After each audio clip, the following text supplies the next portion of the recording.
I would like to thank Mr. Li Baodong and the Chinese government for inviting me to attend and address this august gathering.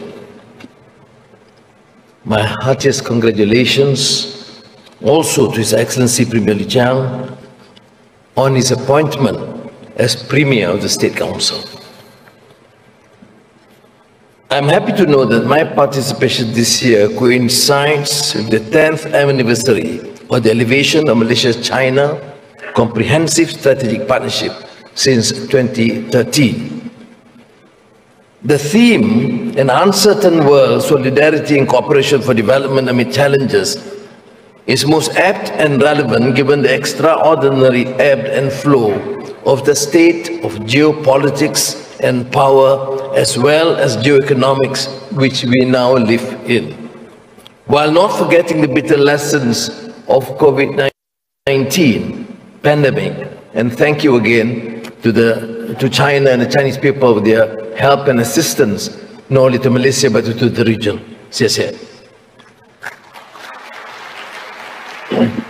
Nevertheless, the lessons of history remind us that living in an age of uncertainty is but a mere manifestation of the cyclical nature of socio-political as well as economic evolution.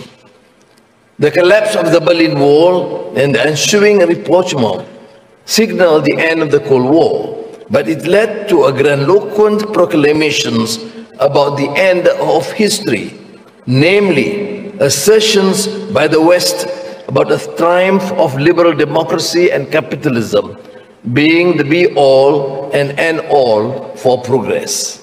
In the meantime, China and India undertook an unprecedented socio-economic reform which resulted in phenomenal growth, empowering them to reclaim their rightful place on the global stage. ASEAN, too, as Premier Hsien Loong mentioned, has grown, and now we have seen the new Africa. What we have seen in the last 3 decades and continue to witness today is that there are other equally legitimate ways of viewing the world and different paths of interpreting and achieving socio-economic progress.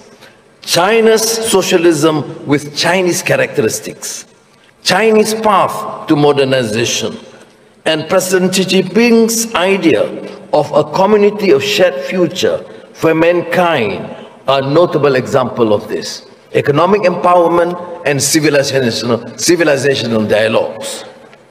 Excellencies, ladies and gentlemen, the unity government which I lead has introduced the Malaysia Madani concept as an expression of desire to forge our own path based on our own mode as we create a humanistic nation in line with our civilizational values.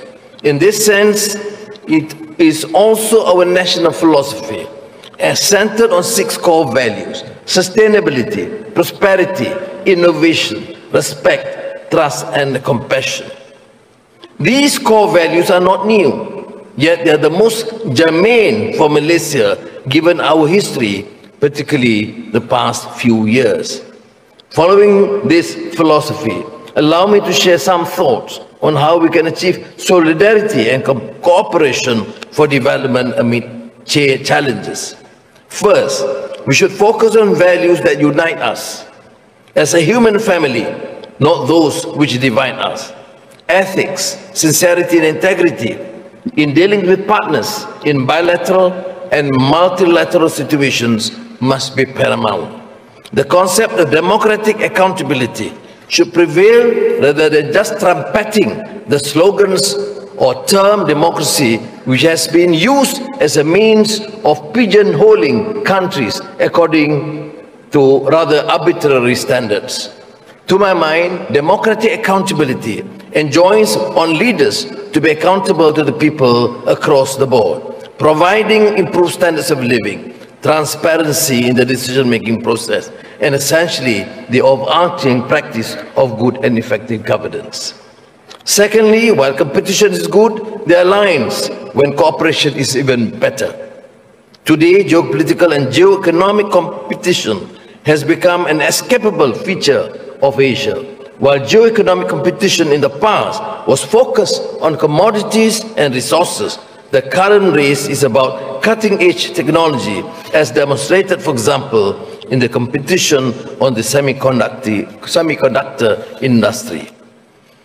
The rivalry to be ahead in this can take either a productive or destructive turn.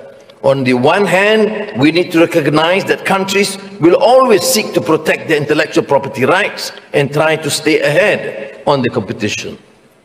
On the other hand, we need to establish certain guardrails so that the competition does not lead to bifurcation in the technological world, one that will raise costs and impede progress.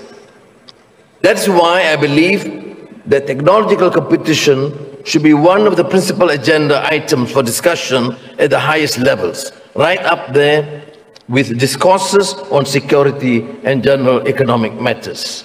Having said that, let me reiterate, the unfettered competition must give way to spirited collaboration.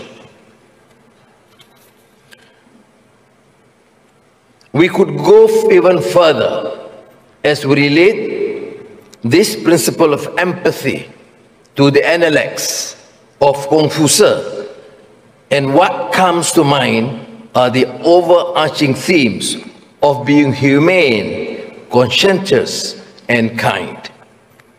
The Prophet of Islam said, the believers in their mutual kindness, compassion, and sympathy are just like one body.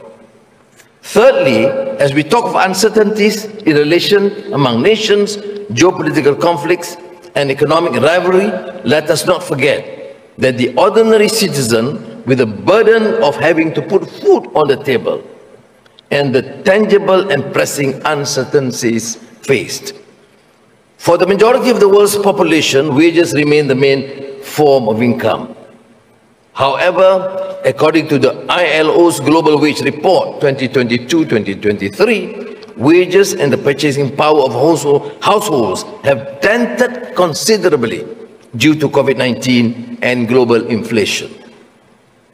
In the absence of adequate policy responses, the immediate future would witness a sharp fall in real incomes, a rise in inequality, which could fuel further social unrest.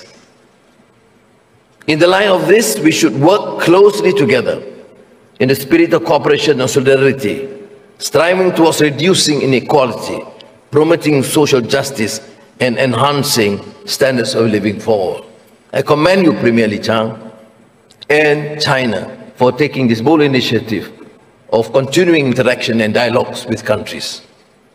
Translating lofty ideas into practical reality, solidarity and cooperation is best exemplified in the realization of the Belt and Road Initiative. With the pandemic behind us, we should try to gain or regain its momentum. In closing, I cannot overstress that if we continue to cooperate, speak in a unified voice, and exchange ideas on strategy and best policy practices, we can work together in an Asia that is stronger and more resilient. 谢谢。